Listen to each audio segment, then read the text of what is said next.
Yo, what's up, everybody? This is our AEW Dynamite post show for Wednesday, August 25th. Tonight on the show, CM Punk hints at a debut for Bryan Danielson. Matt Hardy gets busted wide open, and Chris Jericho might be retiring.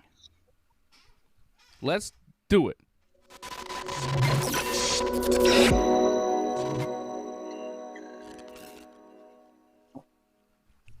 Yes. Yes.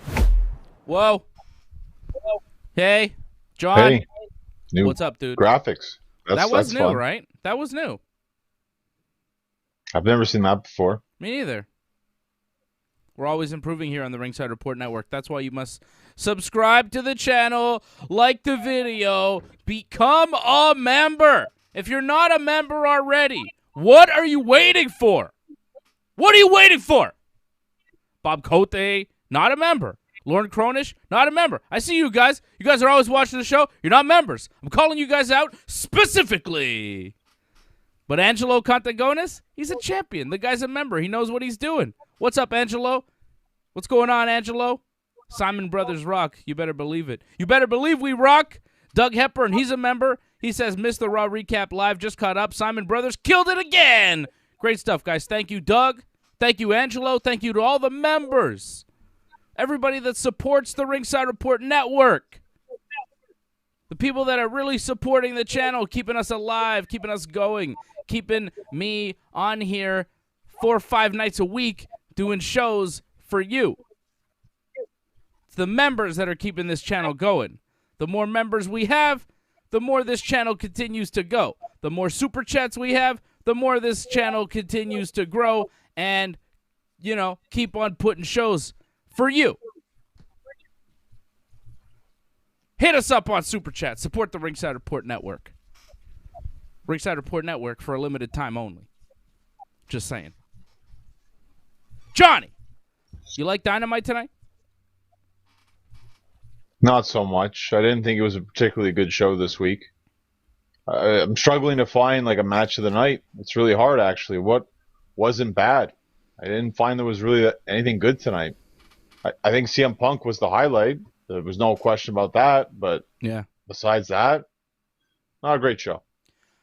Another boring Dynamite, as Kenny Omega says. Right? I don't know if you know that, John. Was it boring? Oh, that's one of his catchphrases. Kenny, every week on Being the Elite, he's like, another boring Dynamite. It's pretty good. I thought the Matt Hardy Orange Cassidy match was pretty good. Wasn't a fan of the beginning of that match. I guess it got better as it went on. The blood helps a bit. Yeah. I mean, I just look at everything else and I'm like, I guess that's the best because everything else wasn't that good. Yeah. I thought the match was pretty good.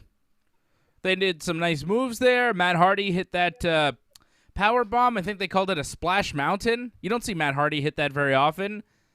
Orange with a nice dive off the top rope. The crossbody was way too high, right? Orange's crossbody too high up and hit Matt Hardy right in the face. You could tell it was like high on the head, and that's what busted Matt Hardy open. Not something you see every day, a crossbody that kind of breaks a guy's nose. I don't know if it's broken, but it's definitely damaged. Looked like the majority of the blood was coming out of his nose there, right? Crossbody. You don't see that too often, right? A crossbody busting a guy open.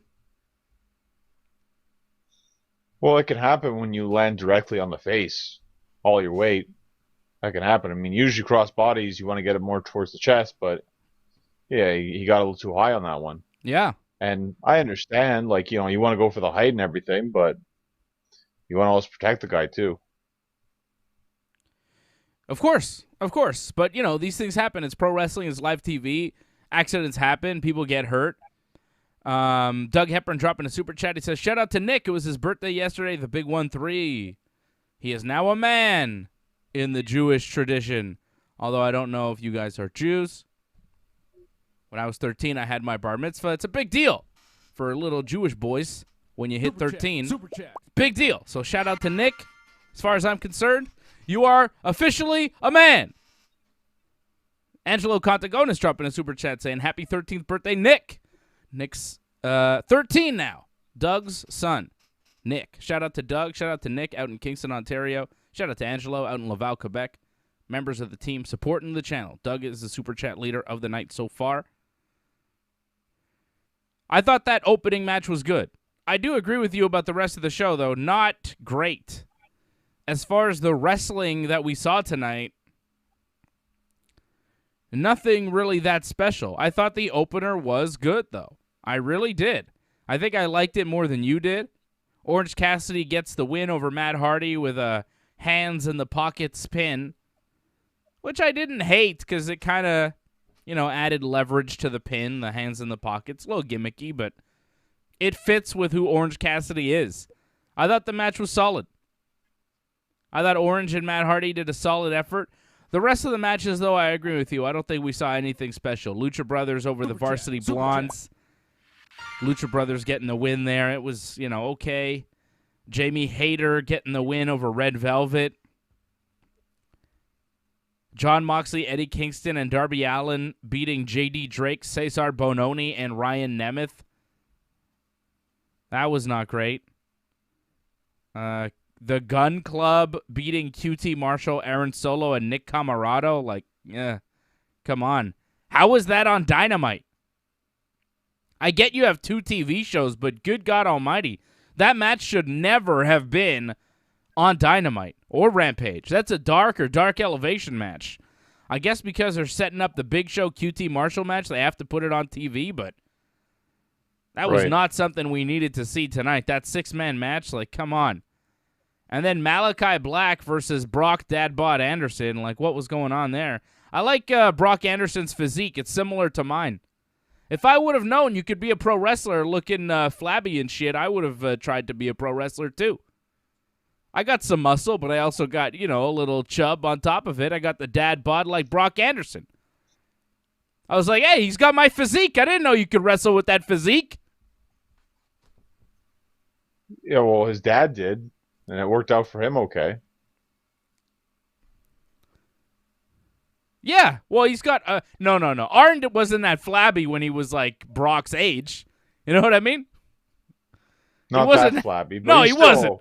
He was.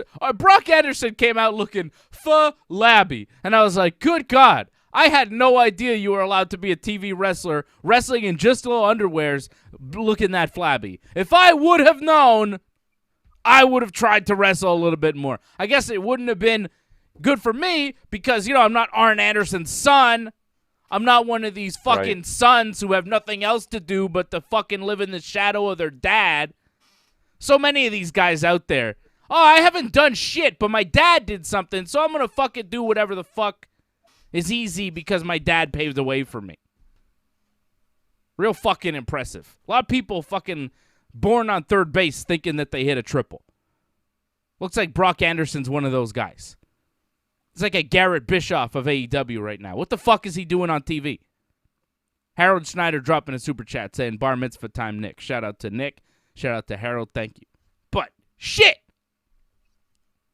Could you imagine anybody else with that physique, with this level of experience in professional wrestling, main eventing a Dynamite? This guy makes Dominic Mysterio look like Bryan Danielson. What the fuck? Why are we watching Brock Anderson on TV? I could not believe this shit. This guy comes out looking like shit. He looked terrible. The match was nothing special. He's got no offense. He can do nothing. He just took some kicks from Aleister Black and fucking took the pin. How is this guy on TV? No, but it was meant like that. He's got to pretty much get his butt kicked. It's got to make Malachi look amazing, and that's what they did. I'm impressed that he bladed, though. For that little beating, he actually bladed. I'm impressed that he actually was willing to do that for that such small amount of time that he took. He still knew, though. That was his 7th match. So, give it time. You're not offended as a professional wrestler in tip-top shape who's had many, many matches that this guy is main eventing Dynamite based solely on the strength of being Arn Anderson's son? As a viewer of wrestling, I'm slightly offended. I'm like, really? I have to watch this fucking guy who's never wrestled, who's just there to take a beating from Aleister Black? And then Aleister Black, like, I guess we're supposed to be happy because Arn Anderson got kicked in the penis. It's like, don't make any more Brock Andersons. Wha-boom! Not like Arn could still. Oh, he probably could. I don't think his wife could, you know what I mean? Because men, we have a longer span of ability to make the babies than the women, right? So Arn Anderson may be... You're up to date on the Arn Anderson family tree. It's good. Well, I'm just saying, Arn Anderson might still be fertile. But Aleister Black was like, fuck that, I'm kicking you in the balls. I don't want you to make any more of these fucking flabby kids. Shit. Well, we've seen this time and time again. Like, so many, like, kids that come up to wrestling. Cody, you know, Orton. So many, Charlotte. Not all of them turn out to be bad, so I think you got to give it time here. You know, I'm not big on Dominic, but still, like, we still got time. I don't really care to see this guy main event. When I saw that this was the main event, I was like, really? This is the main event? And then I saw Brock Anderson come out, and I was like, really? This is what he looks like in wrestling gear? I'm shocked. I'm shocked that this guy's allowed to be on TV looking like this. I get that he's Arn Anderson's son, but, you know, so what? I don't give a fuck about anybody's son. I don't care about Ray's son, Arn's son, anybody's fucking son that isn't impressive on their own. You know what I like? Ric Flair's daughter. She's impressive on her own. She doesn't come out looking like a pile of shit on fucking TV. She comes out looking like a god of wrestling. This guy comes out looking like pure jabroni shit. Sure, he's a lovely man and whatever, but what the fuck? It's pro wrestling. It's a TV show. People are watching this that don't give a fuck that he's Arn Anderson's son. And they're like, this guy? I'm going to watch something else that's more believable than this. Alistair over him tunes in. It's like, ha ha ha ha ha. This guy? Fuck this. Idiots. This is why people laugh at pro wrestling. You see a guy in makeup kicking a fucking guy who looks like, a gas station attendant. Fuck. What the fuck? Well, he made him seem like he was a jabroni. He is a jabroni. And he made him look like one. So Ugh. I had no problem with that. I couldn't believe it. I couldn't believe he looked like that. Tighten up, bro. You're on TV. I'd be embarrassed. I wouldn't take my shirt off on national TV looking like that. What's he doing? It's 2021 now, and physiques in wrestling, it's not a big deal now. I mean, you see a lot of guys like, some are kind of flabby, some are like super skinny. Doesn't really matter anymore, it seems. Malachi Black looked good. He's not jacked to the gills, but he looks like a wrestler. He's in shape. Right. You know? I'm not saying you have to and be... he won. You don't have to be Lex Luger, but fucking put in some effort. And if you're not going to put in the effort, the people shouldn't put you on TV looking like that. It's not good for you. It's not good for them. It's not good for anybody. Shit. Whatever. And then Malachi Black beats Brock Anderson with the kick there to the face. And then Arn Anderson comes in and he's like, don't attack my son anymore. Malachi kicks him in his penis. Looks like he's going to kick him in the head, but he really just kicked him in the chest. And Arn fell over. I saw people going, oh, Arn Anderson took a bump. Who gives a shit? And then Lee Johnson came out. And Malachi Black left the ring for some reason because he's afraid of Lee Johnson. That's how you finish a show? Malachi Black getting run off by Lee Johnson? Like, I didn't hate Dynamite, but I hated the finish. What the fuck was that? All that shit was bad. Well, it's set up next week. It's probably what his match is going to be.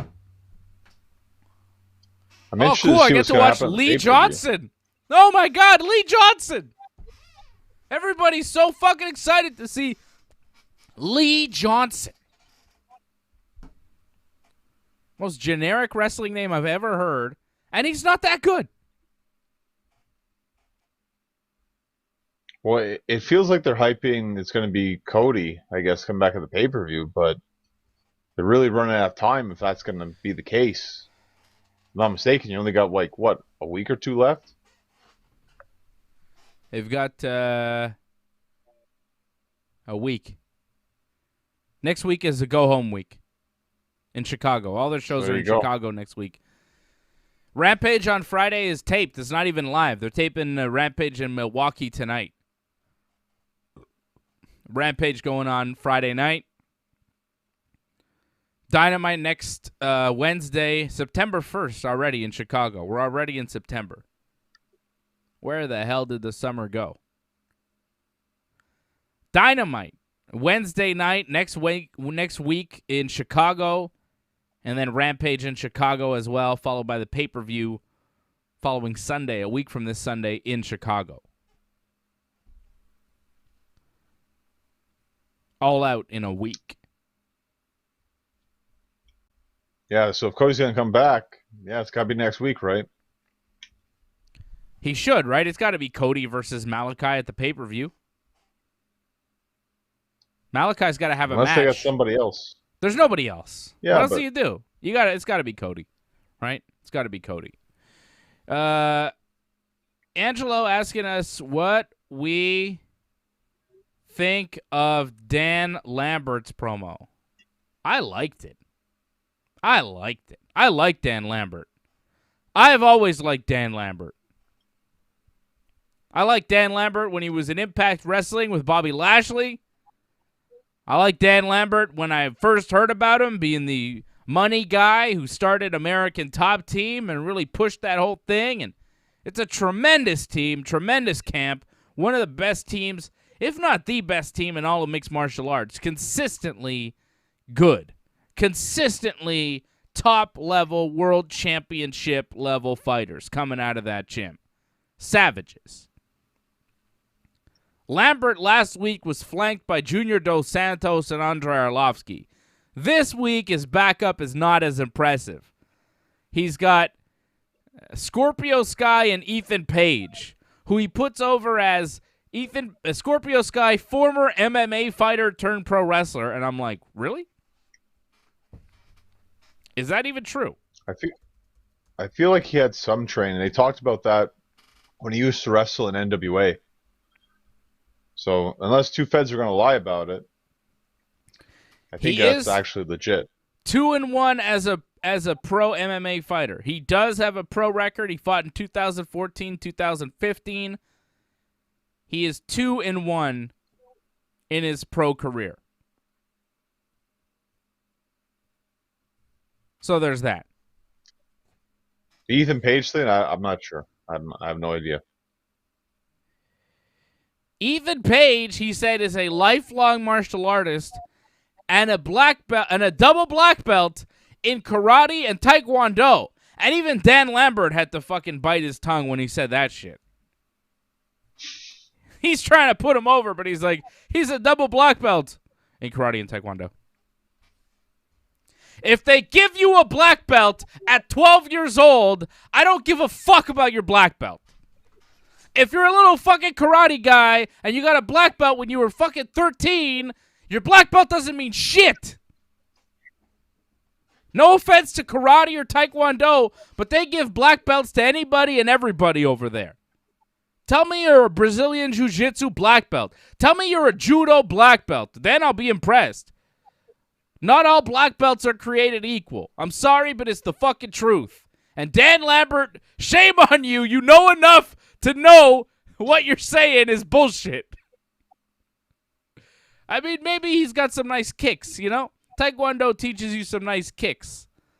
But let's not go around and pretend like Taekwondo and Karate are the most effective styles of martial arts. Maybe if you fucking are from the 1970s and you know about Bruce Lee, you think that that shit is true, but if you've watched pro fighting in the past 20 years, you understand what's really going on, I would hope. And Dan Lambert, as the fucking owner of the top MMA gym in the world, he knows what's really going on.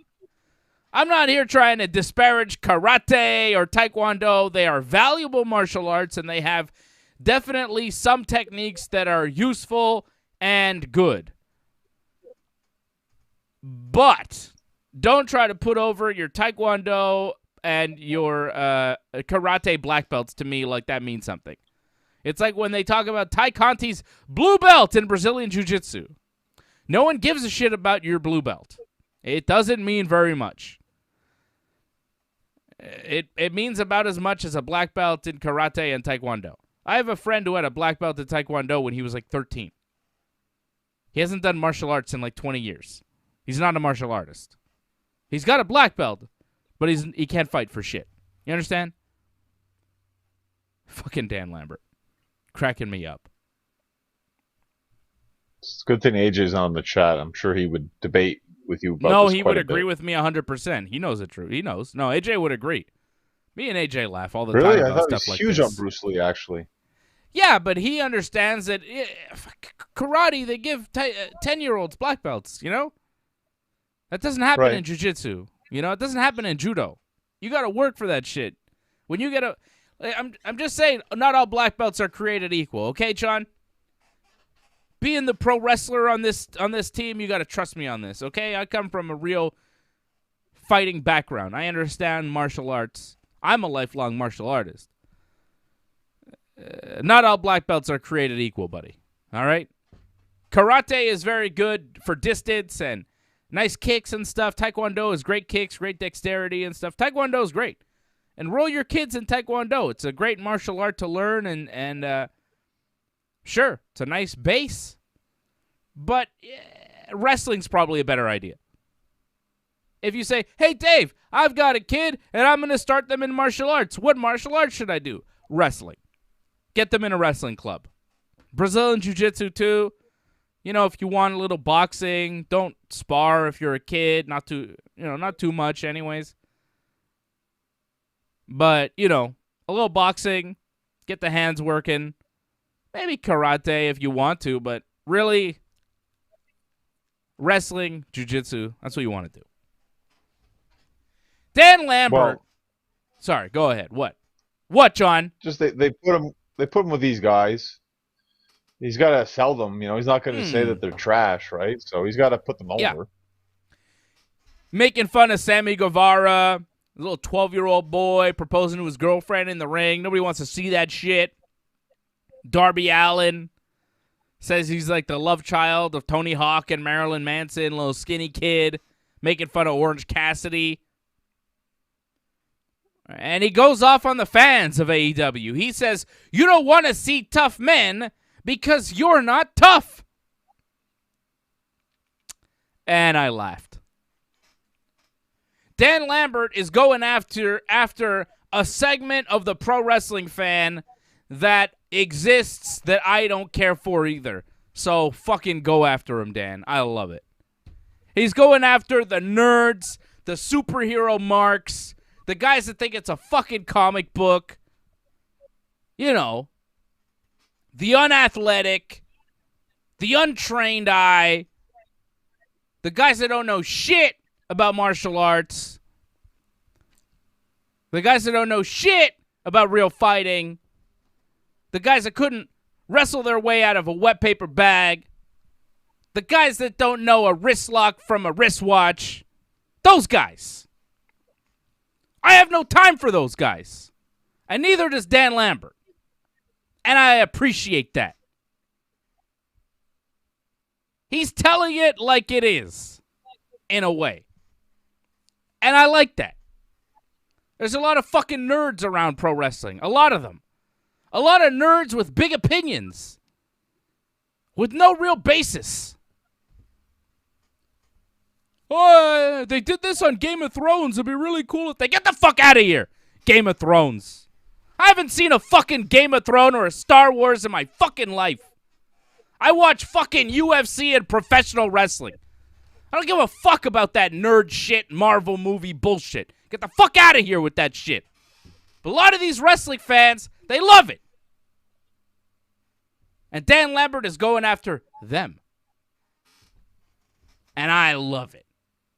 Go after the nerds, Dan Lambert. Take them all out. Fucking nerds.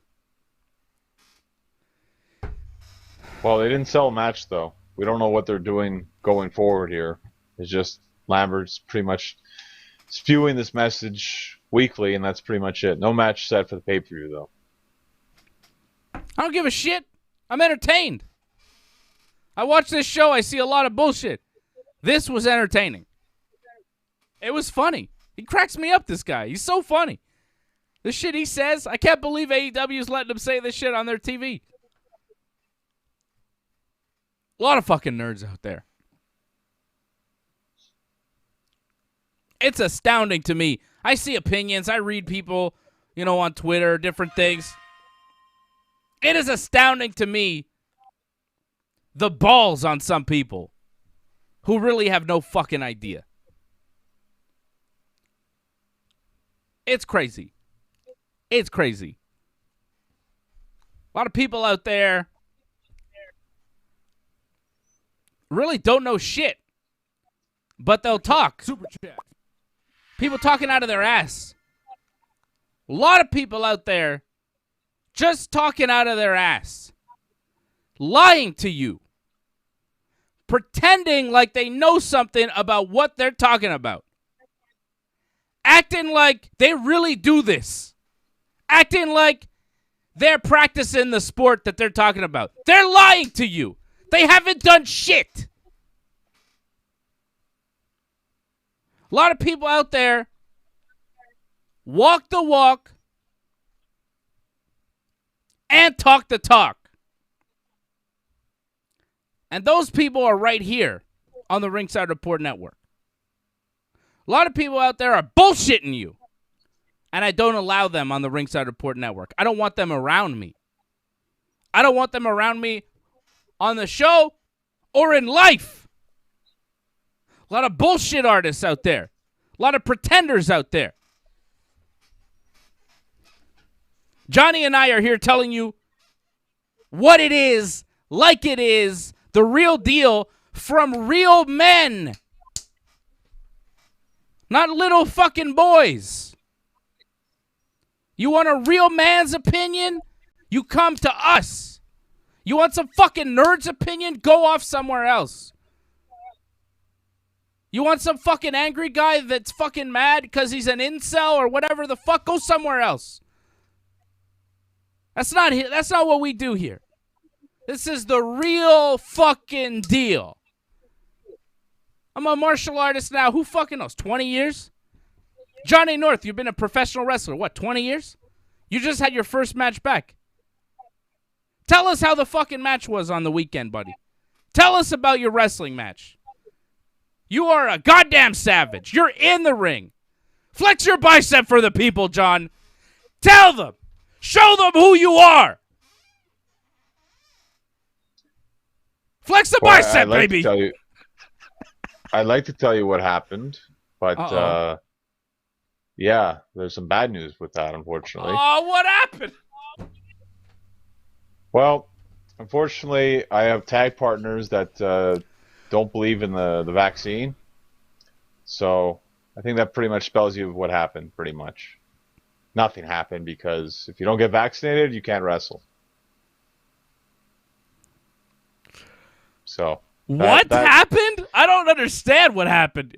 You're being very vague. So you have tag partners that you're supposed to team with on this show that got you booked for this show, but they have not been vaccinated yet, right? And they have no reason in particular other than they're fucking scared or they don't believe in it or whatever the fuck, right? I don't want to get into why people don't get vaccinated. They have various fucking reasons. One of my best friends in the world, a guy I love dearly, is not getting vaccinated. I don't want to talk about it with him. It's hard. We've talked about it. I see his perspective. I disagree. He sees my perspective. He disagrees. But we're still friends. We still love each other like brothers. You know? I got my 2 shots. I've had it for a while now. My brother, my friend, not my brother. My brother has got the vaxes. But my buddy, my very good friend, close friend. I love this guy, You all know this guy. We know who we're talking about. I don't want to reveal his name because I don't want to say anything that he might not want out in the public. But let's just say, he's he's part of the Ringside Report Network family, and he's not named AJ, so figure it out. So I love this guy, right? And he's not vaccinated. Say But everything Johnny, but the name. That could be my brother. Could be you, Johnny. I don't know. But Johnny, your tag team partners are not vaccinated. So both of them, 2 guys. That's correct, yeah. So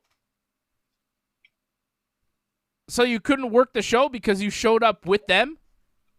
And the promoter said, what, are you vaccinated? And they said no, so they said, oh, well, go home? What happened? Give me more details than that. Well, it's just because it's a tandem kind of thing, you know, like we're a trio, right? So they don't want just one, you know, they need the whole package kind of thing, you know? So that's kind of the problem. It's like, well, don't come. That's pretty much the whole thing. If you aren't vaccinated. That's pretty much how it works now. So you didn't even make the trip? Nope. So how come you weren't on our SummerSlam post show, John? Needless to say, I was not in the right frame of mind to watch any wrestling at that point in time. You were pissed. Let's just say I needed a break from wrestling for a little bit. Yeah, I get it. I'd be pissed too. You're supposed to wrestle your first match in over a year, and your tag team partners, because they're not vaxxed, stop that shit for you. That sucks. Just got to be more patient, and, you know, something else will come up.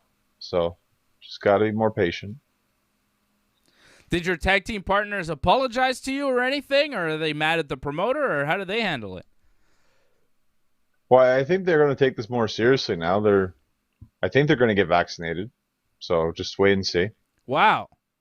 So now because they can't wrestle, now they're like, well, shit, we're not going to be able to work in the ring, so we're going to have to get vaccinated? You think that's going to push them? That's crazy.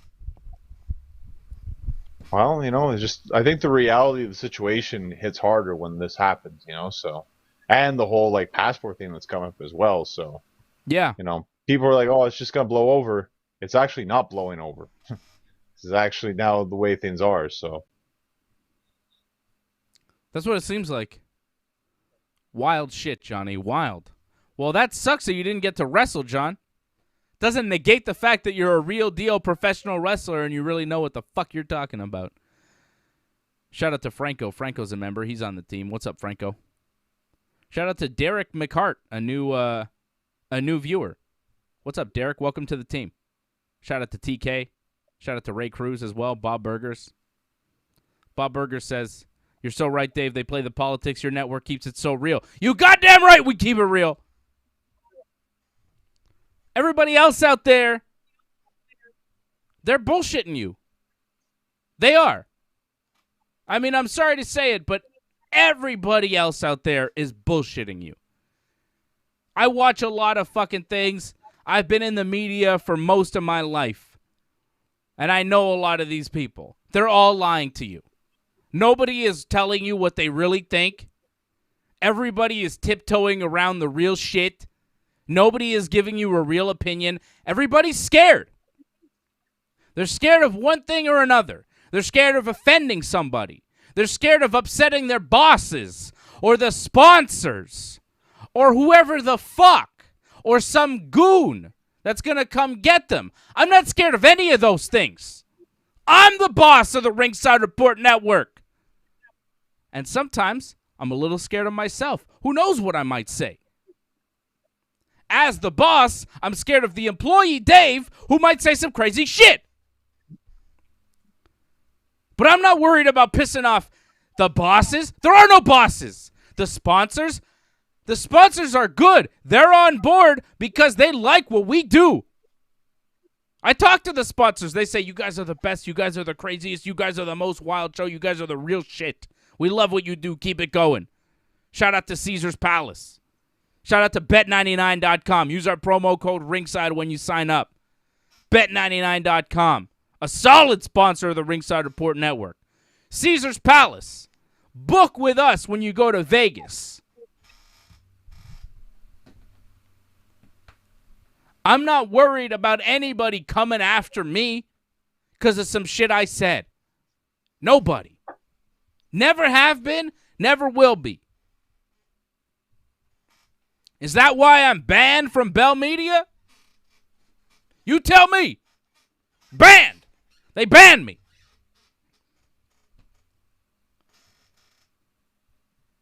That's not why.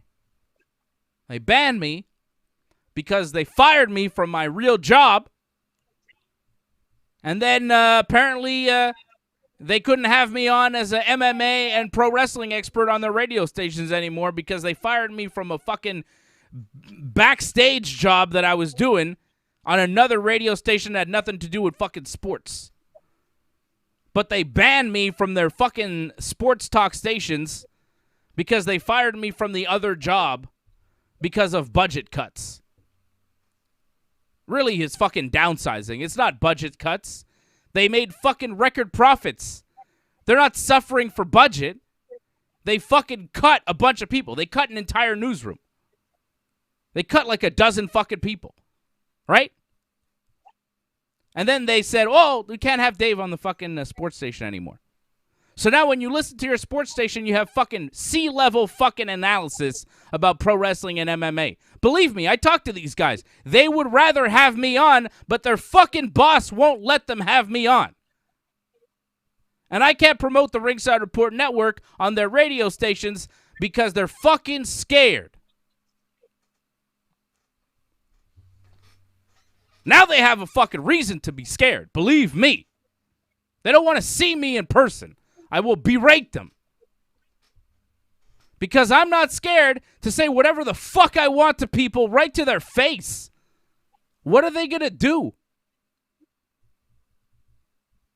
What are they going to do? Jack shit, baby! That's the beauty of being a lifelong martial artist. You can talk shit to somebody right to their face, and they're scared to do anything to you. It's fantastic, John. You know about that life. You know about that life where you can say whatever the fuck you want to a person, and they can't say shit back to you because, or they can, I mean, whatever. I mean, it is a form of bullying in a sense. I mean, yeah, good. Some people deserve that. Yeah. Some people deserve to be bullied. Believe me, the fucking guy who's in charge of that radio station has been bullied his whole fucking life. Take a look at this guy. Fucking bullied. Believe me. And it's not over. I'm telling you, bro, it's not over.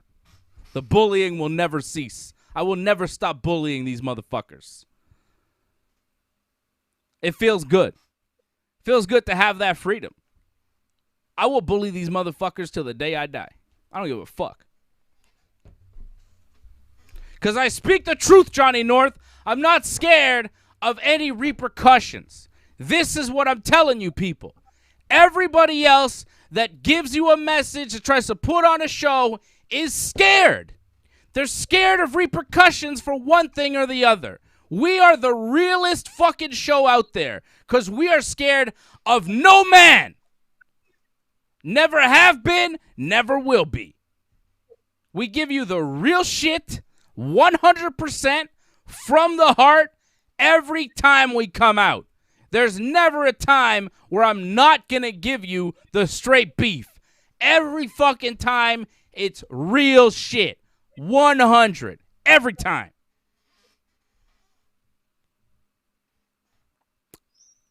So, Dynamite that we were talking about. CM Punk. Another guy who brings it every time because he's not scared. Never has been, never will be. And that's why people love him. That's why we love him. Because he shoots from the hip every time. He's not bullshitting you. He spoiled a fucking debut of Bryan Danielson. He said it on TV tonight. He goes, oh, does CM Punk still have what he's got? Can he still be best in the world? Crowd chants, yes, yes, yes, yes. CM Punk goes, oh, that's not my shtick. That's somebody else's shtick. You're going to have to be a little more patient for that. He said maybe you might have to. He didn't say like you're going to have to. He said you might have to. You might have to be a little more patient for that with a fucking wink. Come on, baby.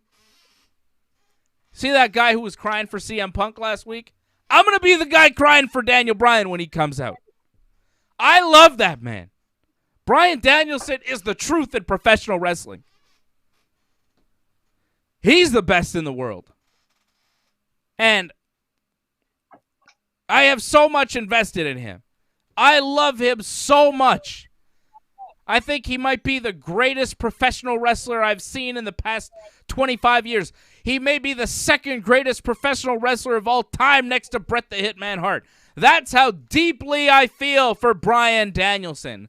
And to see him unleashed upon the world in AEW to do what he truly wants to do, the full creative freedom to be Bryan Danielson, the American motherfucking dragon. We will all be lucky to watch the greatness that is Bryan Danielson. I cannot wait to see this guy. I love this guy. As hyped as people were for CM Punk, I'm more hyped for Bryan Danielson. Because what we've seen from Daniel Bryan is one thing. The past few years in WWE, like since he returned, they didn't treat him the way they should have. Like the top wrestler in the world. For most of his career, they didn't treat him the way they should have. Like the top wrestler in the world. And in AEW, they will have no choice but to recognize him as the top wrestler in the world. Kenny Omega, CM Punk, Christian Cage, they're all second best to Bryan Danielson. Every single one of them is second best to Bryan Danielson. They can't topple the man.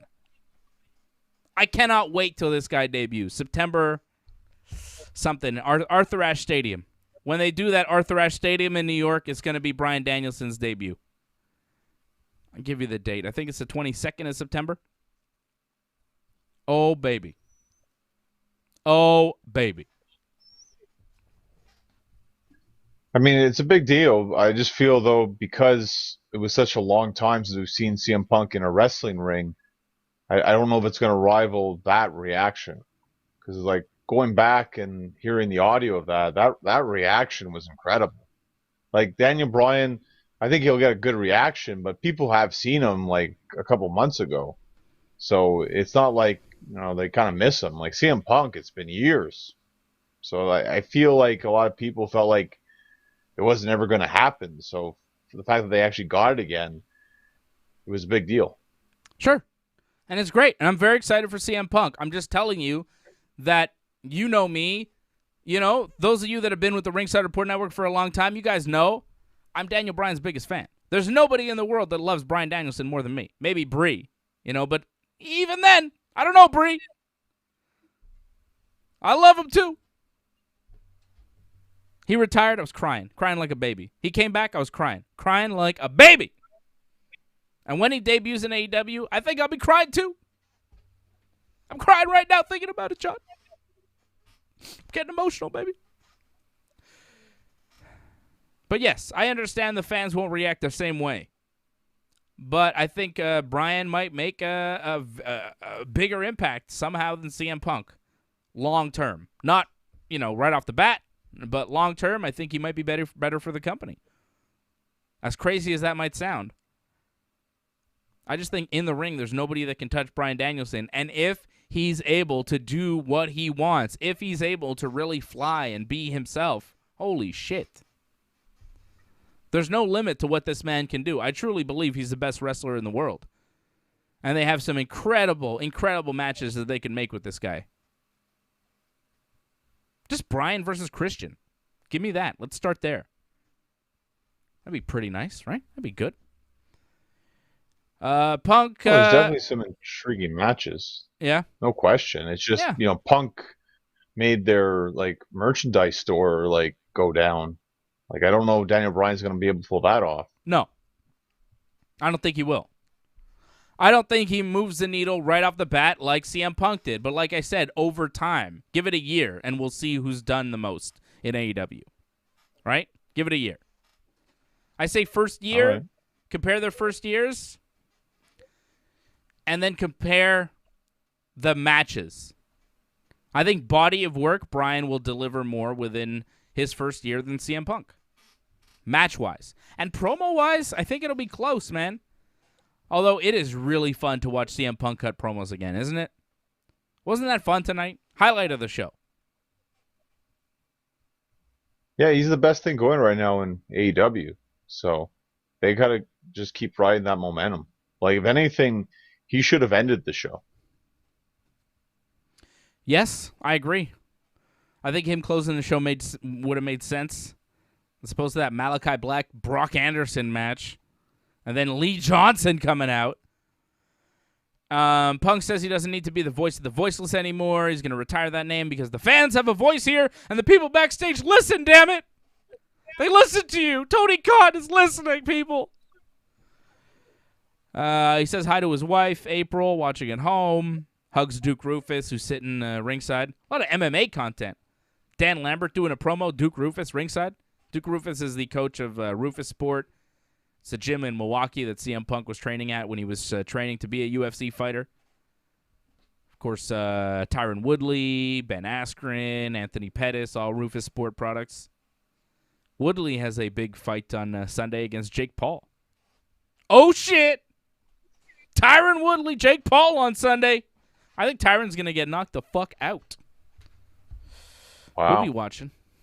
Yeah, I think so. We'll be watching that on Sunday. I think we'll probably do a watch-along.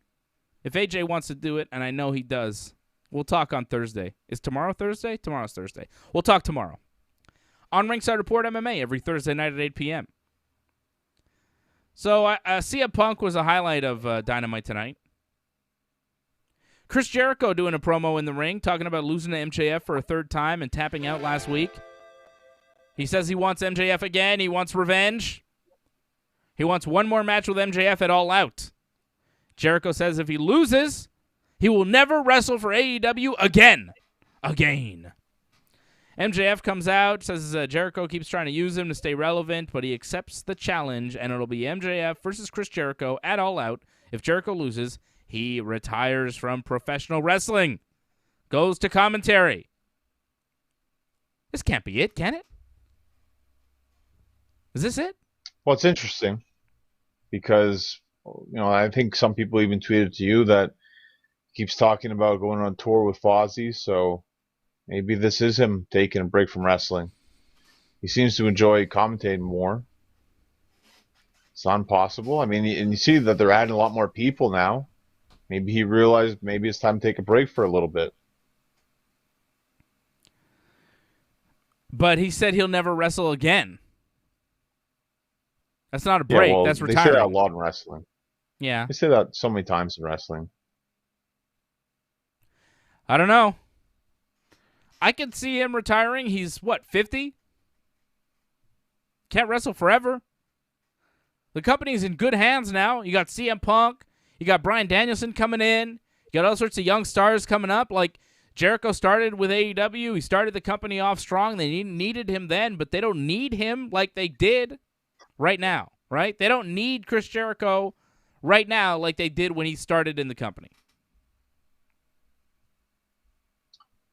Well, the fact that he hasn't beaten MJF, that's kind of a bit of a problem. I don't feel like they'd have him lose again. Like, the fact that MJF has beaten him 3 times and he never beat him in a 1-1 match, I feel like they're going to give him at least one. You hope? I hope so. I don't think he's retiring. I don't think he's retiring. I don't see any reason why he should retire. He could wrestle forever. There's no reason to retire. I think he beats MJF, but you never know, man. You never know. With all these guys coming in, there's less room for Jericho at the, top of the card, but I feel like there's still more to give. I can't believe Jericho's going to retire and he's not going to wrestle Christian one more time. Like, come on. Give me another Jericho-Christian match. Maybe after the pay-per-view we see that. I want to see that. A couple super chats that I missed. Harold Schneider dropping a super chat saying, bar mitzvah time, Nick. Nick's 13, man. It's time for his bar mitzvah. Thank you, Harold. Angelo Contagona saying, loving your passion so far tonight, Dave. I'm fired up tonight, Angelo. I'm fired up. What can I say? Certain things fired me up over the past couple of days. I'm a little angry. I'm a little angry about a couple of things. 2 or 3 things. Buy the merch, baby. Merch.ringsidereport.net. Angelo just got his hat. Buy a hat. Angelo, your tumbler's on its way, baby. I got one of these tumblers. Look, my face is on it. AJ's face is on it. Freddie's face. Merch.ringsidereport.net. Do it up. Okay? Lucha Bros beat the Varsity Blondes via pinfall after a package pile driver on Who the Fuck is Griff Garrison? Jurassic Express came in the ring to shake hands with the Lucha Brothers after the match. It'll be the Jurassic Express versus Lucha Brothers in the finals of the tournament this Friday night on Dynamite, or Rampage. And then the winner of the tournament goes on to face the Young Bucks inside a steel cage at All Out for the tag team titles. The Young Bucks came out after the match. They pushed the Jurassic Express into the Lucha Brothers, trying to cause some friction between the two teams. It didn't work. They ate some super kicks and some dives from the babyfaces. Did the Bucks, and they were sent packing. So as we predicted, Lucha Brothers versus the Jurassic Express. In the finals of this tournament, the Jurassic Express will win and go on to face the Young Bucks at the pay-per-view, which I think will be the first steel cage match in AEW history, if you don't count the double cage match at Blood and Guts that they did with the Jericho's Inner Circle team and MJF's Pinnacle. You haven't heard much about the Pinnacle and the Inner Circle since then, right? Are they still groups? They're not together anymore, right? What happened to those groups? Well, I think the issue was the fact that one of our Cash Wheeler suffered a horrible injury, so that took out like 2 members of the group right there. So that was kind of the problem, I think. Okay, but what about the Inner Circle? They're all intact?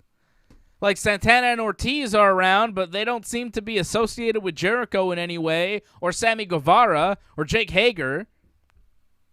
You just don't see them together, you know? You saw FTR do a backstage promo, not with Tully or Wardlow or any of those guys, you know? Sean Spears. MJF comes out to do the promo. Jericho comes out to do the promo. I don't even think they said Inner Circle or Pinnacle at any point during those promos. It's like, it's weird that they don't talk about the groups anymore. They're not trying to get those groups over, I guess. I mean, whatever. It's just, they'll bring them back, I guess, at some point. The groups are confusing to me.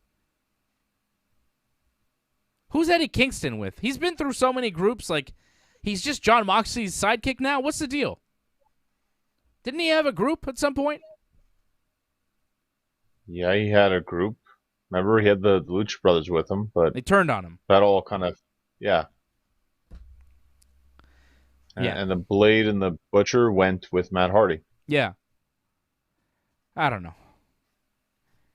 Inner Circle, Pinnacle, who cares?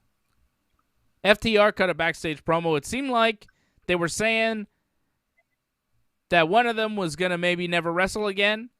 Dax or Cash? Right. Cash Cash, is yeah. the hurt one, right? He's the one with the Yep. arm thing? Yeah.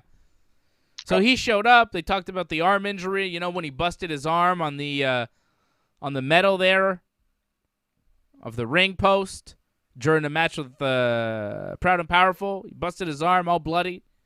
Terrible injury.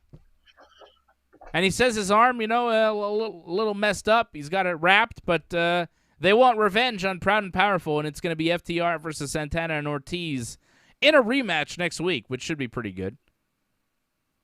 What else did they announce next week? Brian Cage versus Will Hobbs on Dynamite. Orange Cassidy versus Jack Evans. Jim Ross will interview Chris Jericho, and Tony Schiavone will interview MJF. Jamie Hayter with Britt Baker and Rebel got the win over Red Velvet tonight after a clothesline. Red Velvet just missed a standing moonsault, which led to Hayter getting the win there. What the fuck was that? Red Velvet's standing, flips, does a moonsault, just misses. Hayter didn't do anything. She was just lying there, and Red Velvet just, like, miscalculated? That was weird, right? It's not something you see very often. She messed up. Pretty much what happened, She sucks. It's She live can't do a television. standing moonsault. I don't think that wasn't a botch. That was just like. Well, it is a botch. She missed. But was it a botch? Because I feel like she intended to miss. I feel like they took advantage of the situation. That's what it felt like. It's like, well, she messed up there. I think Hayter realized that and was like, well, we'll just go to the finish. I don't know. It was really weird. Why do a standing moonsault if you can't hit it? She was way off. Either she botched it up and, like, that's not good, or she intentionally missed, which also not good, because why would you use a move that you can't actually execute in a match, you know? Yeah, well, but she ended it with the clothesline. I don't think that was the plan. I think they just realized, well, we got to go home here. It's a good time as any to do it. Let's just go ahead and end it here. That's what it seemed like. It seemed like very much on the fly. It also seemed like it may have been a bit of a time issue where they kind of just had to rush it. So just ended with a clothesline. Live television, you're going to get stuff like that where it's just kind of messy. That match was not good. Wasn't the best. I think it was just more the pacing of that match is kind of off, Like, Hayter's supposed to be this, like, huge tough woman, and, like, it felt like she was bumping, like, way too early. Yeah. It really just threw off the whole, like, idea of that match, where it's like you're supposed to have, like, Red Velvet, like, playing from behind, where it's just like, it was more give and take. I don't know if that's what really we saw. It was very awkward. A lot of places, and the crowd was very much dying during that whole match. Yeah. And Red Velvet was supposed to be the babyface. She knocks Britt Baker off the apron. She got booze for it. The crowd only wanted to see Britt Baker. They didn't really give a shit about the rest of what was going on there. Even Red Velvet. Britt attacked Red after the match. Chris Statlander makes the save. Takes out Rebel and Hayter, but Britt manages to escape before taking Statlander's move there. Statlander did stand tall with the AEW Women's title, and it will be Chris Statlander versus Britt Baker at the pay-per-view, which is fun. That'll be good. I think that'll be a really good match. Yeah, it'll be fine. I feel like it's not enough build towards this. They should have given Statlander a couple more wins, like really build her up more. They, I think, only give her like one win on Dynamite. It's like, well, now she's number one contender. That was kind of crummy. It just feels like this is coming out of nowhere. She just came out of a feud with Red Velvet, now right away with Statlander. All the pay-per-views here, so give her a match. It just feels like, well, of course Britt's going to win because there was no build towards this, barely at all. Yeah, there's not a huge build for this match, but I think it'll be solid. Statlander has been a solid babyface moving up in the ranks, and I think that's how they've built it. Just Statlander's steady climb to the number one contender spot. But as far as Britt versus Statlander, I feel like tonight's been the first interaction between the two. Have they interacted before this? Recently? No, I don't feel like they have. And I thought Thunder Rosa was the number one contender, but I guess I wasn't paying attention to the rankings that much. Isn't Thunder Rosa going to be on that NWA pay-per-view? Or maybe not, right? She's AEW full-on now? I don't know. I lost track. Well, I've ordered the pay-per-view. I don't believe she's on it, though. You ordered order NWA Empower? Yeah, I did. Looking forward to it Saturday. It's this Saturday? Saturday, 8 p.m., yeah. You know, Paula from 90 Day Fiancé got booked? That'll be interesting. She's wrestling on the card. She's booked on the pay-per-view, John. Paula Blaze. Get ready. It's going to be a very interesting pay-per-view. I'm interested to see what's going to happen. Yeah. Paula from 90 Day Fiancé is going to be wrestling, John. I mean, that's the draw for me. I don't know what else is supposed to be the draw for that pay-per-view. What's the main event? I think it's Layla Hirsch. She's getting the title shot, remember? You bought a pay-per-view that Layla Hirsch is main eventing? What's the matter with you, man? Yeah, it's a unique concept, you know. You give it a shot. See how it goes. I mean, in Russia, they have 3-on-3 MMA. It's a unique concept, but I'm not giving it a shot. Jesus. Oh, I gave that handicap 3-on-1 a shot. That was fun. I mean, that guy got his ass kicked so quick. Yeah, well, that's stupid. Evil Uno is backstage with the Dark Order doing a promo. Alex Reynolds gets in Uno's face, blames him for Hangman getting beat up by the Super Elite and them not saving Hangman, and they haven't even seen Hangman since. Uno tells Reynolds to shut up and get back in John Silver's shadow, and then the rest of the Dark Order is like, whoa, whoa, whoa, that's going too far, Uno, and then Uno apologizes, but it's too late. Reynolds gets mad, tells Uno he's not the leader of the Dark Order. It was Uno and 5 and 10 and Cabana and Silver and Reynolds. No Grayson. Not Stu. Yeah. Where's Stu? Weird. I don't know. Hurt? COVID? Who knows? I like that AEW has the Super Smash Brothers and 2.0 on their roster right now. That's pretty good. That's good Canadian content. Solid, right? Well, you didn't see 2.0 because I believe Matt Lee just had a kid. Yeah. So Congratulations to Big Magic. He had his first child, I think. Always big. First child. Yeah, he wasn't there. Big deal. Changes your life, brother. Changes your life. You'll never be the same after you have a kid. Changes everything, Johnny. All right? Speak to you from experience. Someone speaking from experience, it sounds like. That's right, brother. It changes everything, makes everything better, and more exhausting. But better. Richer, but poorer, and tireder as well. But worth it. Overall, highly recommend the experience. 5 stars on my Yelp review for fatherhood. Miro does a backstage promo. He's not a father, but he's got a wife who can do the splits, which is pretty good. He threatens Eddie Kingston. He wants a match with Eddie Kingston. Miro versus Eddie Kingston at the pay-per-view, I guess. Or not? Well, just because we're running out of time, it seems like, for the pay-per-view, why not? All right. That's all we got to talk about that. Whatever. I mean, really, whatever. Jon Moxley, Eddie Kingston, and Darby Allin beat J.D. Drake, Cesar Bononi, and Dolph Ziggler's brother. Darby hit the coffin drop on Drake for the win. Not great. Daniel Garcia came out, attacked Darby after the match. The ref pushed him out of the ring. The ref bumped Daniel Garcia out of the ring. What the fuck? This is a young guy you're trying to get over as a dangerous man. He wrestled Moxley on Rampage. He's going to wrestle Minoru Suzuki for GCW. And this motherfucker's getting bumped by the tiny fucking ref. What happened?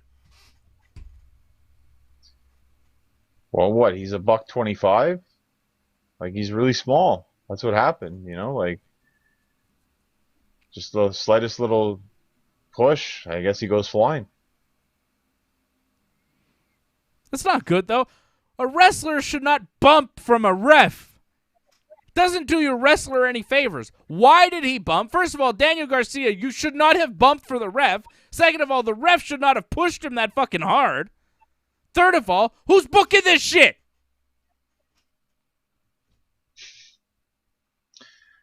I feel like it was an accident. I don't think that was intentional whatsoever. But it's just, I think a big thing, too, the ref was just trying to guide him out of the ring.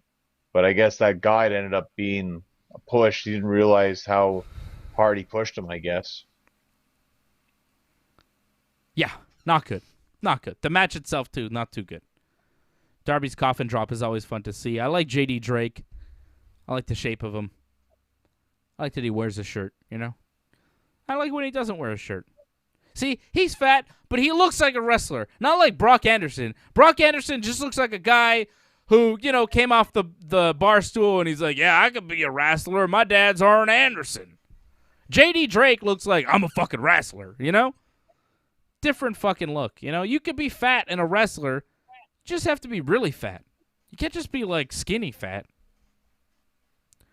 Disappointing. Somebody asked about Adam Cole. Adam Cole wrestled a match. He lost at NXT. Apparently, he's a free agent.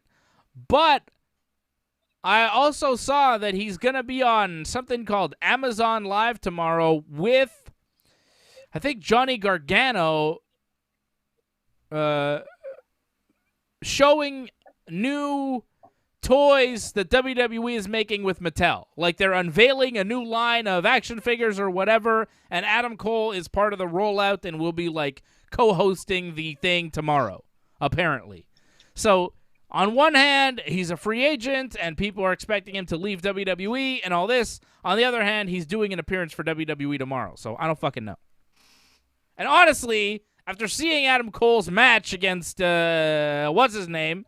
Kyle O'Reilly at NXT, I don't fucking need to see Adam Cole. I've never been a big Adam Cole fan. This guy seems like he's in worse shape than he's ever been in. Did you see that shit on Sunday? Did Adam Cole just quit going to the gym? What's going on? He's never been jacked, but Jesus. I stopped watching TakeOver after the Walter match. I'm like, this is as good as it's going to get. No point watching anything after that. You didn't miss anything. You missed absolutely nothing. I thought so. Yeah. That Walter match was fucking good, though, right? Fuck Walter's good. I love that guy. It should have been the main event, though. That's the problem, though. It's like, well, you knew this was too good, you know? Like, well, why watch anything else after this? Walter should be the main event of, like, WrestleMania, though. You know what I mean? That guy's so good. Walter Brock would be sick.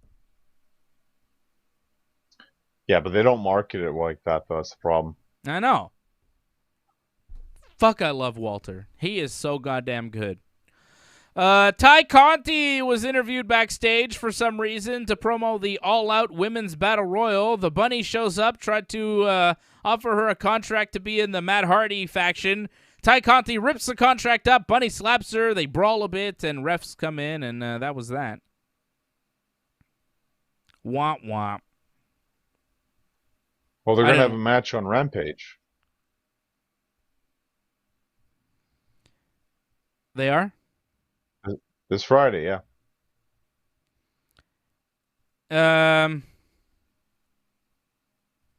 Okay.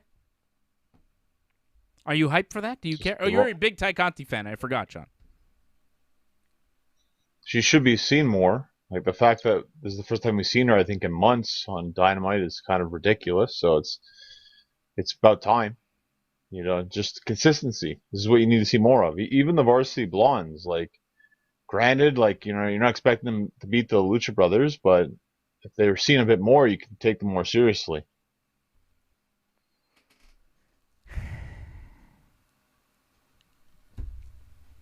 I don't need to see them a bit more. I'm good. I mean, I kind of like the Varsity Blondes. They're okay. What's the name of that girl they have with her? Hart? Something Hart? Julia. And she's all right. I like Pillman Jr. He's all right. She doesn't say anything. Don't make me say it, John.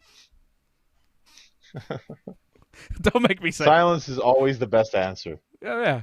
Silence is the best answer. Come on. You know I'm a sucker for cute blondes, John. What can I tell you? I like her. I mean, Brian Pillman. That's who I like. Anyways, Kenny Omega, Don Callis, Nakazawa, and Brandon Cutler are in the ring for a promo.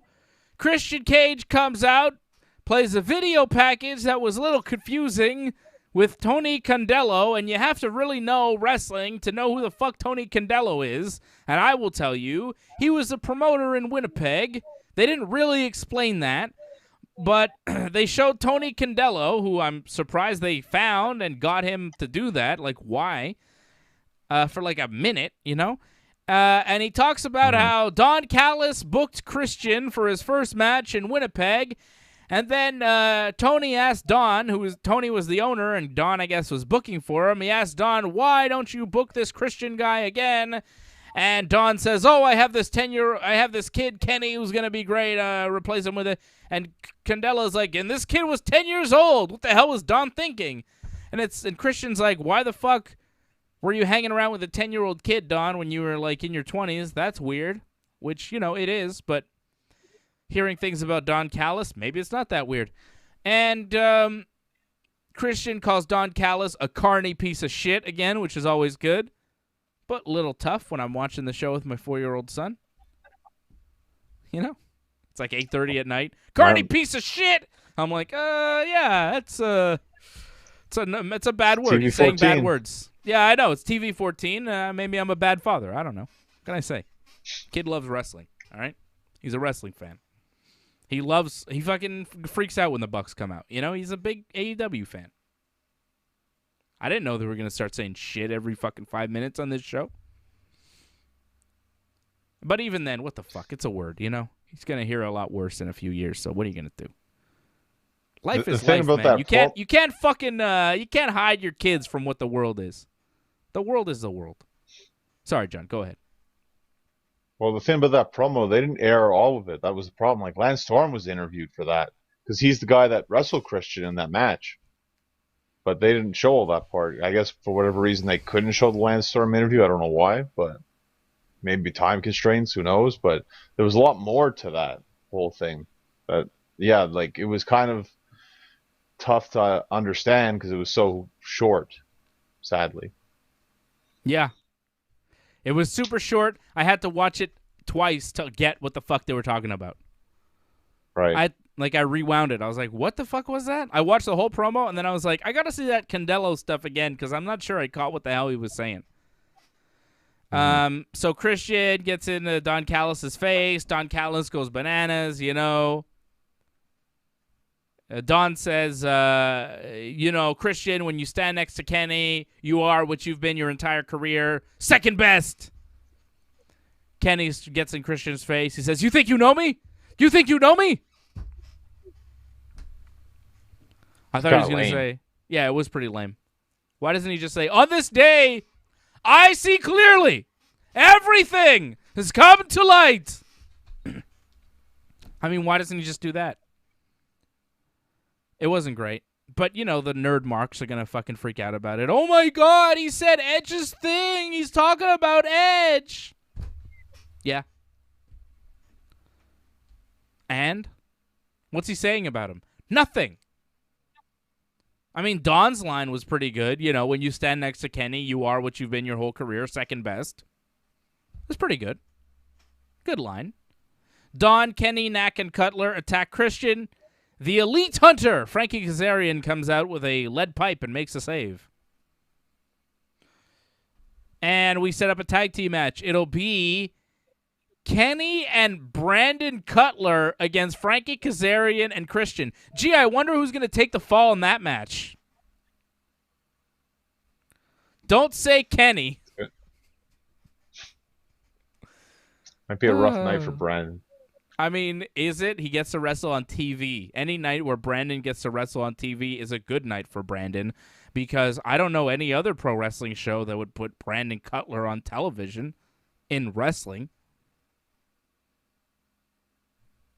Well, to be fair to him, this is his best gimmick. Like that, you know, Dungeons and Dragons thing, that wasn't that good. But this, actually, like being a little, like, extra camera guy, whatever, like sidekick, like that's actually all right. The young boy of the Elite. The Super Elite's young boy. The little bitch. Bitch boy Brandon. Yeah, sure. Yeah, he's good at being a bitch boy. You know why? Because that's him with the volume turned all the way up. He's the Young Bucks fucking sidekick. He's the Young Bucks little bitch boy. Of course it's a good gimmick for him. That's who he is. And it got him 2 contracts, and it's making him money, and he's buying all sorts of fancy sneakers. I saw him in the fucking Panda Dunks tonight. Nice. Nice kicks, Brandon. I see you in those Pandas. They're nice. You got the high tops, though. I prefer the low top Dunks. I don't like those high top Dunks. But, you know, Brandon Cutler's got no fucking sneaker taste. The Young Bucks and, like, Brandon Cutler and Kenny, they're always buying sneakers, but, like, they don't have great taste. Like, they're spending a lot of money, but not on some really nice shit. These guys need a fucking stylist. Hit me up. I can help you look a little fresher than you look. You're spending the money, but it's just not going to the right places, man. The sneakers are all right sometimes, but sometimes they're just like, I get it. You got the newest fucking Jordan 1 that just came out. Like, fuck. No one gives a shit about your pollens, bro. No one cares. No one cares. Fucking weak. You know? I'm just saying. A lot of these fucking wrestling people have no fucking style. No style whatsoever. They're just like, oh, I'll just buy whatever is fucking new and hype this week. Check out the sneaker blog and see, maybe I'll... I mean, most wrestling fans fucking have the worst sneakers. CM Punk rocking the serious, like, I'm an old punk rock guy with the fucking Fred Perry jacket and the Vans. I don't know if you noticed, but on Friday he was wearing black Vans. Tonight he wore red Vans. Basically the same shoe, just a different color. Very, like, I'm a 45-year-old dad who listens to NoFX vibes, you know? I love Rancid and I'm fucking old. That's CM Punk. That's what he fucking felt like to me. In that fucking jacket, the little Fred Perry jacket. It's like a $300 bomber jacket. It's fucking whack. He looked whack. And the little Vans. So fucking obvious. No style. No flavor. No flavor, baby. John, what else do we have? John Moxley cuts a backstage promo. Mox says he got a contract from New Japan Pro Wrestling, and I'm like, oh shit, Tanahashi at All Out. Here we go. This is the match we're going to get. Instead, we get fucking Breadman, Satoshi Kojima, the king of bread, Bread Club. No one gives a shit about fucking Kojima, man. Kojima's fucking opening match guy wrestling the Young Boys. Nobody gives a fuck about him. It's like when they came out, it was like, oh, it's Yuji Nagata, and they tried to fucking play it off like it's a big deal. If you watch New Japan Wrestling, you know that Yuji Nagata is not a big deal anymore. You know that Satoshi Kojima is not a big fucking deal.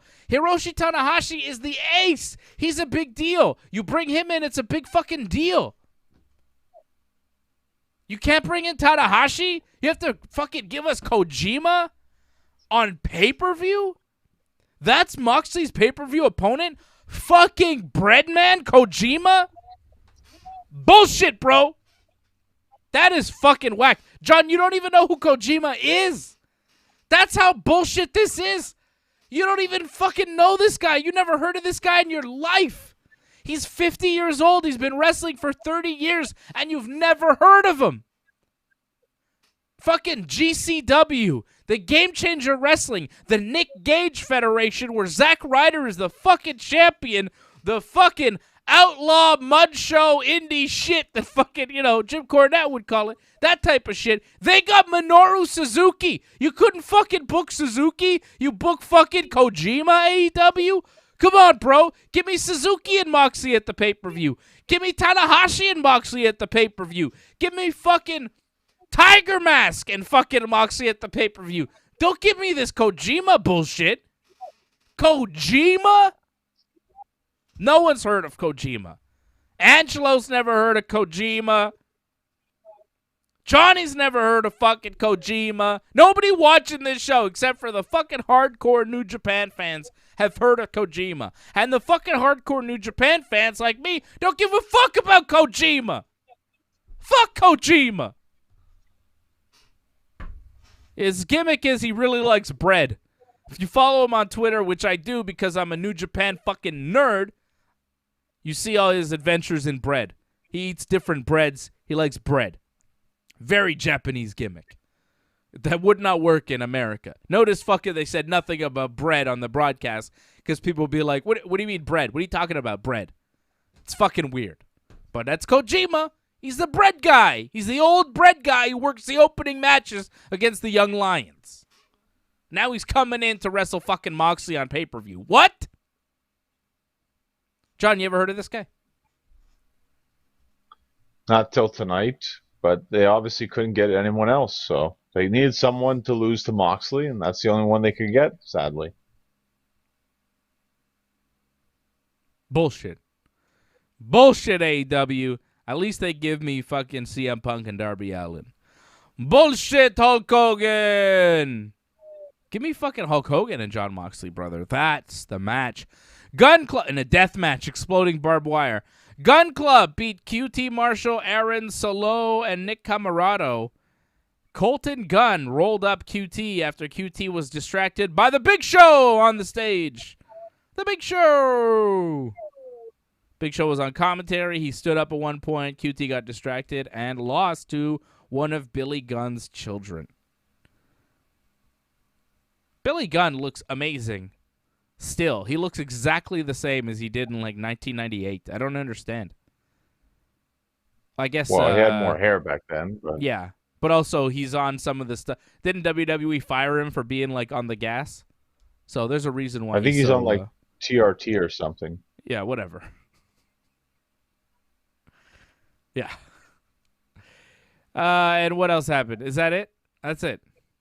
That's the whole show. Billy Gunn, Big Show.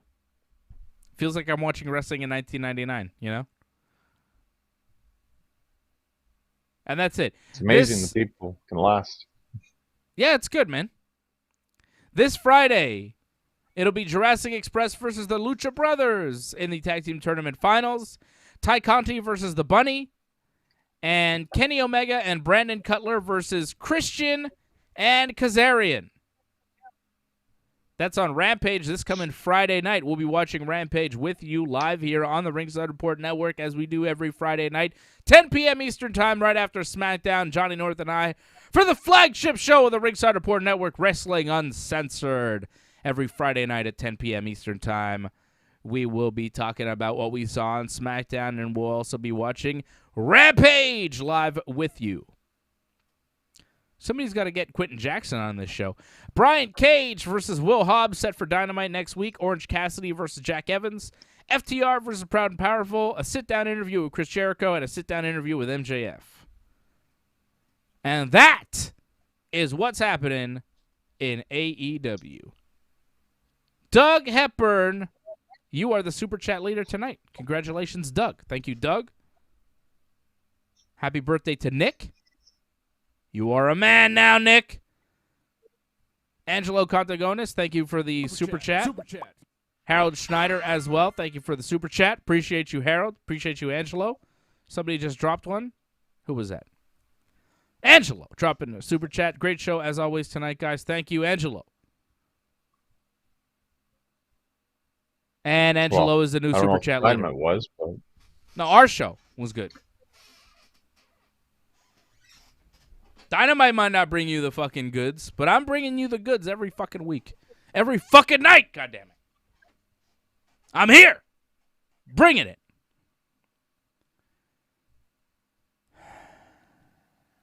And you're here tomorrow, too? Yeah, I'll be back tomorrow night at 8 p.m. to talk about the UFC. It's the Ultimate Fighter Finals on Saturday. And I am one of very, very few people in the world of MMA that's actually watched every episode of this season's Ultimate Fighter.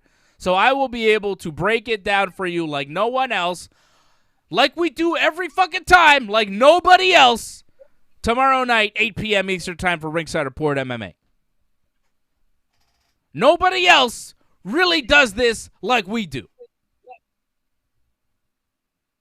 I know I say it a lot, but it's goddamn true. A lot of people talk about MMA. Very few of them ever step on the mats. A lot of people talk the talk. They're not walking the walk. Every member of my team walks that motherfucking walk. I wouldn't accept them on the Ringside Report Network if they didn't. If you're not 100%, if you don't really know what you're talking about, I don't want you around me. Johnny North is here because he's a top-level professional wrestler and he knows professional wrestling. He eats, sleeps, and breathes professional wrestling. AJ and Freddie are real-deal martial artists. I'm a real-deal martial artist who also happens to eat, sleep, and breathe professional wrestling and martial arts 24/7, 365. I don't give a fuck about any other sports.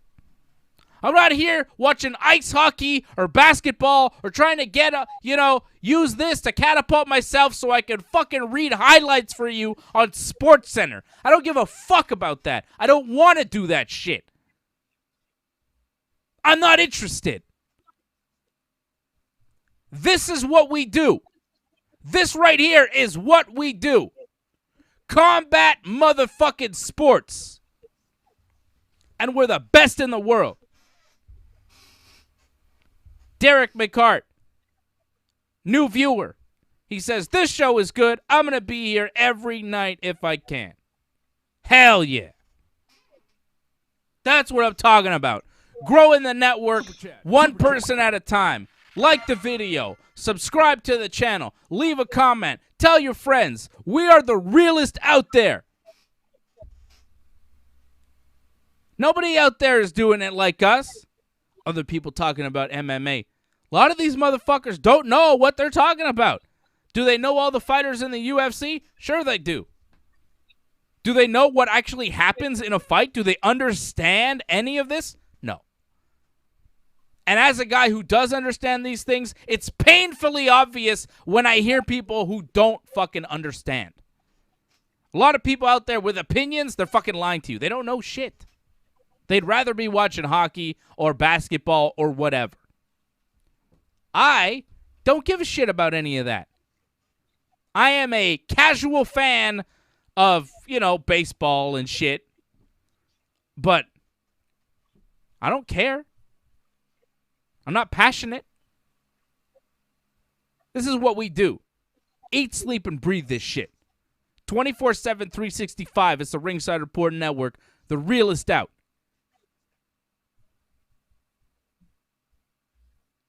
Douglas Hepburn dropping a super chat. Angelo, never. Angelo dropping a super chat back. Nice try, Doug. Is there a battle going on? Angelo's in the lead. Harold Schneider dropping a super chat.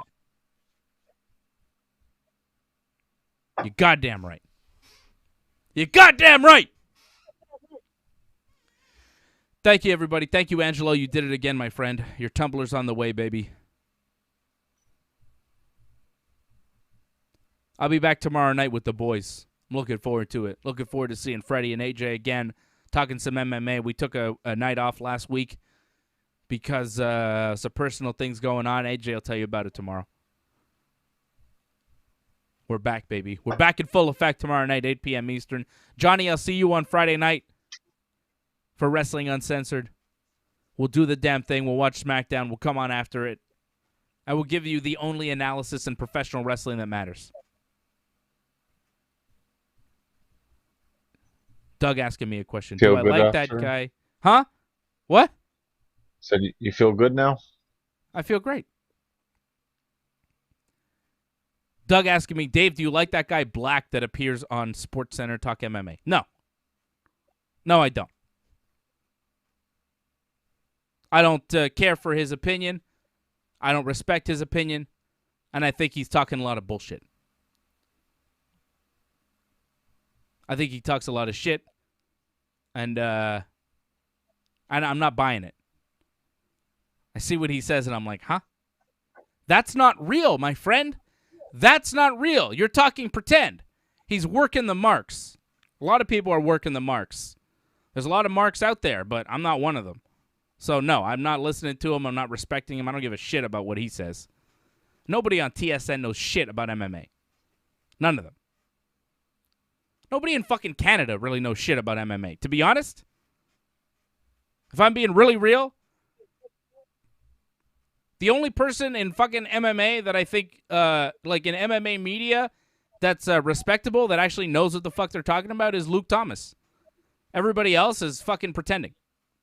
Everybody else is on the couch eating fucking chips and doesn't know shit about grappling, doesn't know shit about anything.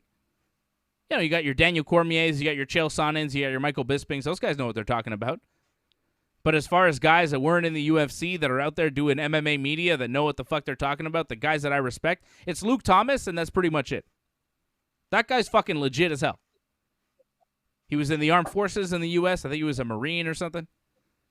I think he's a brown belt in judo, decent jiu-jitsu guy. The guy knows what he's talking about. He knows MMA inside and out.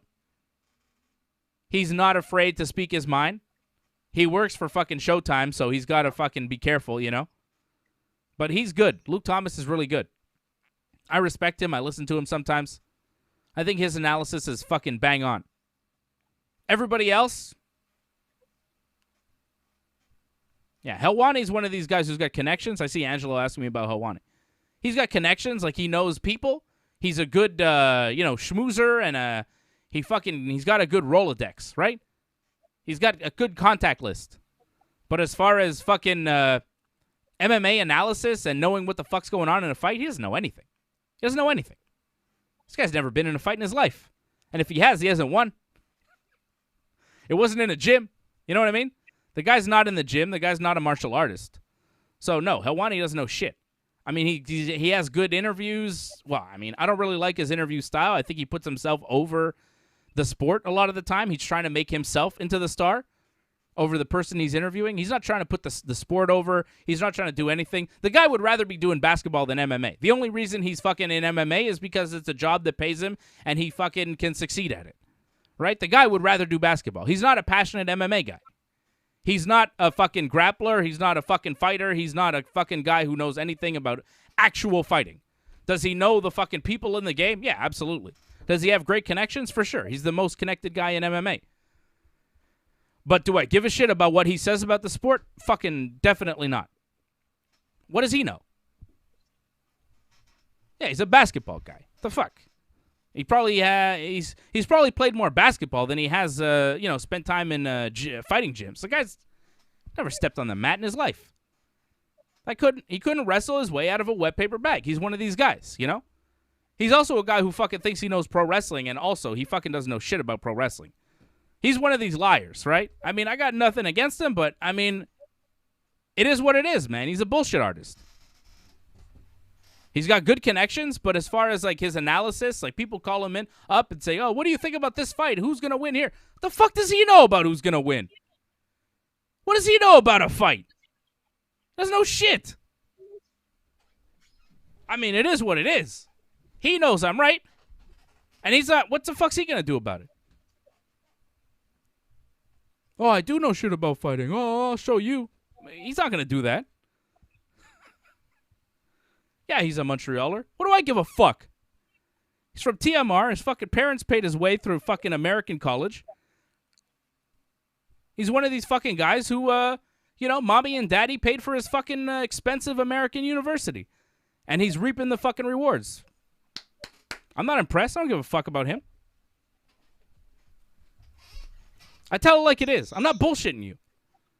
If I ruffle a few feathers, if I upset people, I don't give a fuck. Dana White knows what I'm saying. Dana White agrees with me.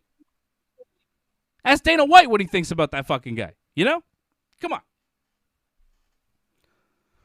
Well, you saw that firsthand, so yeah, you know most. Yeah. I've seen Dana White fucking berate that guy. And everybody berates that guy. I've seen that guy go on fucking YouTube crying. Oh, UFC banned me. Little bitch. Come on, man. You can't be crying on YouTube. That's ridiculous. This fucking guy. I mean, he's got good interviews I don't like his interviews. I don't. I'm not a fan. I don't like to watch his interviews. I think he puts himself over way too much. Way too much. All right? I'm not a fan. I'm glad you vented. Obviously. But I just, whatever, man. You know, a lot of people say, oh, he's the best in the fucking game. I mean, he is in that way, in the way that he gets the biggest interviews and he can get an interview with Conor McGregor for 20 minutes. I mean, great. He's got the connections. Fucking, he interviewed Nick Khan, right? The WWE president. And believe me, if I interviewed Nick Khan, it'd be a way better fucking interview. But I'm not getting the interview with Nick Khan because the interview would be too good because I would ask questions that they wouldn't want to fucking answer. So I'm not getting the interview because I'm dangerous, because I don't give a fuck. Because I'm not doing this for them or for me. I'm doing this for you. I'm trying to put on the best fucking show for you. And in order to do that, I have to not give a fuck about who I upset. So this Helwani guy interviews fucking Nick Khan. You know how he knows Nick Khan, who's the president of WWE? The guy used to be his fucking agent. This guy's got an agent. He's connected. He's at a fucking upper echelon. He lives fucking, you know?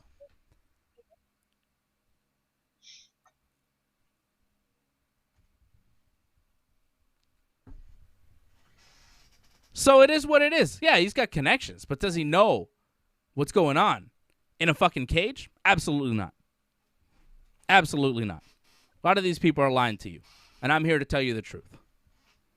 That's what we're here for. Ringside Report Network, bringing the truth to professional wrestling and mixed martial arts. CM Punk doesn't want to be the voice of the voiceless anymore? Well, I'll take that mantle and I'll fucking run with it. All right? Straight facts, Johnny. Straight facts. Thank you, Angelo. You're the super chat leader of the night. Thank you, Harold. Thank you, Doug. Thank you, Franco316. Thank you to the members. Shout out to Derek McCart, new viewer. Shout out to everybody. I'll be back tomorrow night at 8 p.m. It's all in good fun. We're having fun here. We'll see you tomorrow, baby. Johnny, am I good? Are we good, John? Did I go too far? You said what you had to say. That's all that matters. You goddamn right, Johnny!